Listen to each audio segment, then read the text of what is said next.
in your copious podcasting about this in the last 2 weeks, you have made the argument very strongly that the United States has been pushed into something not in its own national interest by pressure from Israel and the lobbying power of Israel. Well, it has been. The question is whether the person who makes the ultimate decision, who would be President Trump, should have pushed back. That's it. Of course, Trump should have pushed back. As previous presidents have done.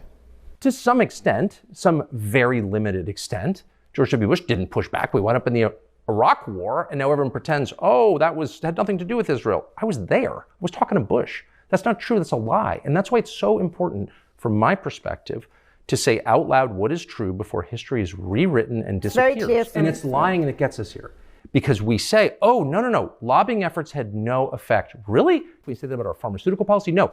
Everybody understands that every policy a large government makes, including ours, is influenced by various stakeholders who were affected by that policy. But this is the one area we have to be like, no, it had nothing to do with the fact that his biggest donors were pushing him to do this, or the BB visited 7 times in 1 year. Are you joking?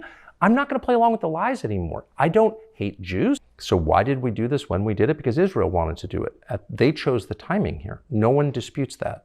And timing in war, as in life, is a lot of it, and it determines outcome. And they hadn't thought through what was going to happen next. The Israelis hadn't, and we hadn't, because we didn't have time to. It sounds to me like you think he has betrayed it. This war is clearly contrary to what he promised and contrary to the idea that your leaders should put your interests before those of foreigners, period.